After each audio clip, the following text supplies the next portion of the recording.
며칠 후면 박근혜 대통령이 억울하게 대통령직에서 파면되어 감옥에 갇힌 지 언 2년이 된다.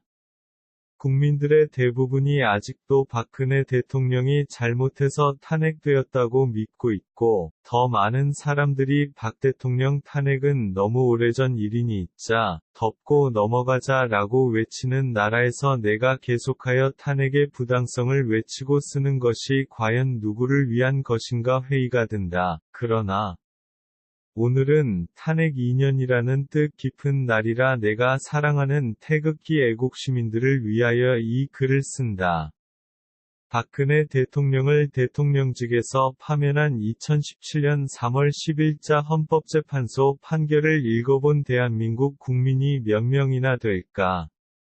판결문은 총 89페이지이다. 이 판결문을 자세히 분석하여 보면 박근혜 대통령을 탄핵한 것은 국회가 아니라 헌법재판소 판사들임을 쉽게 알 수 있다. 진실을 알고 싶은 사람들은 모두 인터넷에 들어가 헌법재판소 판결문을 읽고 또 읽어보라. 탄핵의 추악한 비밀이 이 판결문 곳곳에 묻어 있다. 오늘은 판결문 제9페이지부터 13페이지 부분을 분석한다. 이 5페이지에서 헌법재판소 재판관들이 어떻게 죄 없는 박근혜 대통령을 탄핵하였는지 살펴보자. 헌법재판소 판결문 제9페이지를 보면 이 사건 심판 진행 과정이라는 제목 아래에서 헌법재판소는 준비기일에 이 사건 쟁점을 최순실의 국정개입 방조 대통령의 권한남용 행위, 언론의 자유침해 행위, 생명권보호 위반 행위, 뇌물수수 등 각종 형사법 위반 행위로 정리하였다. 그런데 국회가 2017년 2월 1일 준비서면을 통하여 소추사유를 사실관계를 중심으로 구체화하면서 뇌물수수 등 각종 형사법 위반 행위 부분은 최순실의 국정개입 및 대통령의 권한남용 행위에 포함시켜 쟁점을 단순화시켰다. 라고 적혀 있다. 원래 국회가 2016년 12월 9일 결의하여 당일 헌법재판소에 제출한 탄핵 소추장에는 박 대통령에 대한 탄핵 사유가 헌법위배 사항 5개, 법률위배 사항 8개 도합 13개 사항이 있다. 헌법위배의 핵심은 세월호 조난자를 구하지 못한 것을 박근혜 대통령의 탄핵 사유라고 주장한 것이고, 법률위배의 핵심은 미르재단, K스포츠재단의 출연금과 관련하여 박 대통령이 최순실과 함께 560억 원의 뇌물을 받아 먹었다는 소위 뇌물죄, 직권남용죄, 강요죄의 범죄행위 주장이다. 그런데 헌법재판소와 국회 소추위원은 소위 쟁점정리와 준비서면이라는 이름 아래 국회의 소추장에 있는 8개의 법률위배 사유에 대하여 뇌물죄, 직권남용죄, 강요죄라는 형법상의 죄명을 모두 없애고 그 대신에 권한남용이라는 새로운 명칭을 사용한 것이다. 형법상의 죄명을 없애면 자동적으로 적용되는 형법조항도 없어진다. 그러면 미르재단, K스포츠재단 관련 비리는 뇌물죄나 직권남용죄, 강요죄의 형사범죄가 아니라 대통령 권한의 남용이라는 형법전이나 헌법전의 이름 없는 막연한 비리, 부정사건으로 바뀌는 것이다.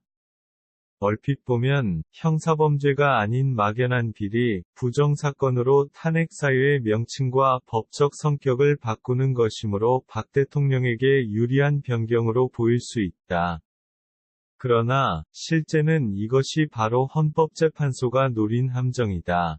헌법재판소가 왜 이런 함정을 만들었을까를 말하기 전에 먼저 과연 국회가 제적위원 3분의 2위 동의를 얻어 의결한 소추장상의 탄핵 사유를 국회의 결의도 없이 헌법재판소와 국회 소추위가 없애고 대신에 권한남용이라는 새로운 탄핵 사유로 죄명과 적용법률을 바꾼 것이 과연 법적으로 정당한가부터 알아보자. 헌법재판소는 비리나 부정의 내용을 바꾸는 것이 아니라 비리나 부정의 명칭만 바꾸는 것이 무로 적법하다고 주장한다. 그러나 이는 유치한 속임수이다. 소추의 내용을 바꾸지 않는다면 명칭과 법조항은 왜 바꾸려 한단 말인가? 명칭과 법조항을 바꾸려고 하는 데에는 필시 숨은 말 못하는 이유가 있는 법이다.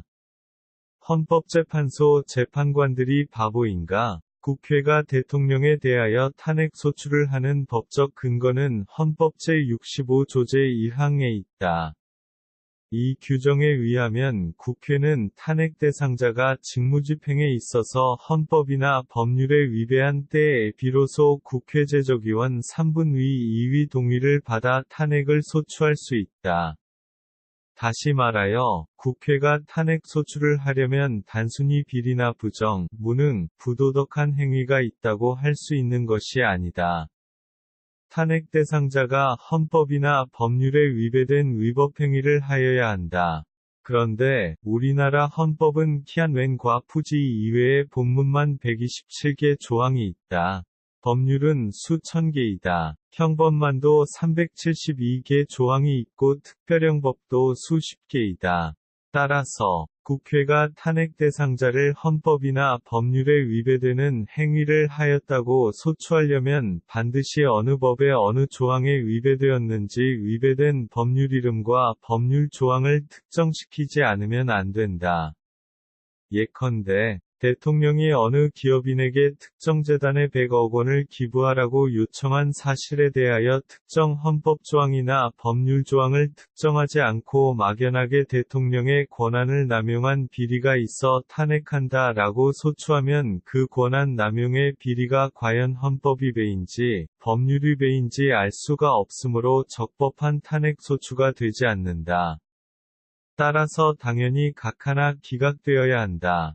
그런데 헌법재판소 판결은 정반대이다. 미르재단, K스포츠 재단 관련 560억 원의 출연금에 대하여 국회가 형사법 제-몇 조의 뇌물죄, 직권남용죄, 강요죄에 각 해당하는 법률 위배이므로 헌법 제65조에 따라 탄핵소추한다 라고 이른 탄핵소추의 요건에 맞게 탄핵사유를 특정하였는데 아무런 이유도 없이 뇌물죄, 직권남용죄, 강요죄의 명칭과 해당 조문을 늘 없애고 권한남용이라는 해당 법조문도 없는 애매모호한 비리, 부정사건으로 바꾸라고 오히려 헌법 제65조의 정면으로 어긋난 지시를 한 것이다. 헌법재판소의 이 기이한 지시가 법에 어긋난다고 박 대통령 변호인들이 항의하자 헌법재판소는 판결문 제13페이지에서 소추의결서에서 그 위반을 주장하는 법규정의 판단에 관하여 헌법재판소는 원칙적으로 구속을 받지 않으므로 청구인이 그 위반을 주장한 법규정 외의 다른 관련 법규정에 근거하여 탄핵의 원인이 된 사실관계를 판단할 수 있다. 라고 판결하고 있다. 쉽게 말하여 국회는 탄핵 사유가 무엇인지 사실관계만 대강 제시하여 소추하면 되고 그 사실관계가 헌법과 법률의 어느 조항에 위배되는지는 헌법재판소가 알아서 검색, 판단, 적용할 사항이라는 주장이다. 바꾸어 말하면 국회가 박근혜 대통령의 탄핵 소추 사유를 특정함에 있어서 위배되는 법률, 헌법조항까지 특정한 것은 헌법재판소의 권한을 침해한 것이므로 헌법재판소는 국회가 적용한 탄핵소추서의 법률조항을 무시하고 마음대로 위배된 법률조항을 검색, 판단, 적용하여 판결하겠다는 취지이다. 이쯤 되면 판사이기를 포기한 것이다. 이는 헌법 제65조 제1항의 규정과 정면으로 상치되는 망발이라고 아니할 수 없다. 만일 헌법재판소의 논리대로 국회의 탄핵소추서가 미르재단, K스포츠 재단의 출연금과 관련하여 뇌물죄, 직권남용죄, 강요죄 같이 특정한 죄명과 법조항을 적용하여 소추한 것이 잘못이라면 위당 헌법재판소는 왜 잘못인지 밝히고 이를 이유로 국회의 탄핵 심판 청구를 기각하거나 각하하였어야 할 것이다. 그래야만 국회가 앞으로 탄핵을 소추할 때 뇌물죄, 직권남용죄, 강요죄 같은 구체적인 법률 위배로 소추하지 않고 아무런 법조항이나 죄명 없이 막연하게 권한남용이라는 애매한 명칭으로 소추할 것이 아닌가.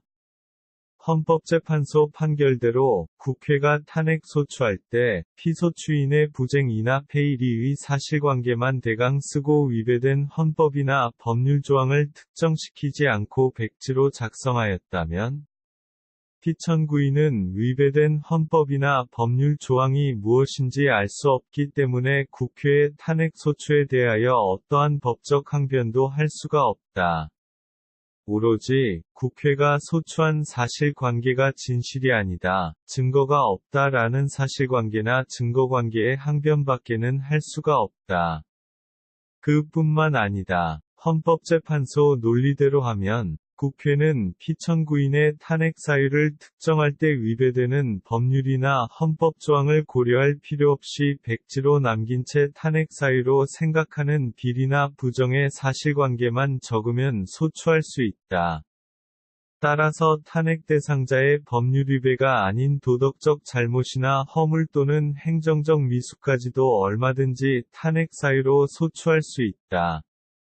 그러면 피소추인은 헌법재판소에서 위배된 헌법이나 법률 조항이 없다고 결정할 때까지 권한행사가 정지된다. 이렇게 되면 국회는 헌법이나 법률에 구애받지 않고 마음대로 다수의 횡포를 부려 탄핵 소추권을 남용할 수 있다. 결국 법치주의를 실현하기 위해 만든 탄핵 제도가 법치주의를 파괴하는 제도로 악용된다. 국회가 헌법 제65조에 따라 적용법조와 죄명을 특정하여 탄핵 소추한 것이 잘못이고 반대로 권한남용이라는 애매모호한 이름으로 소추하여야 적법하다는 이 망발, 궤변을 어떻게 이해할 수 있을까? 이것이 과연 법률가의 이성이고 논리란 말인가? 나는 이 판결문이 법률가에 의하여 작성되었다고 도저히 믿을 수 없다.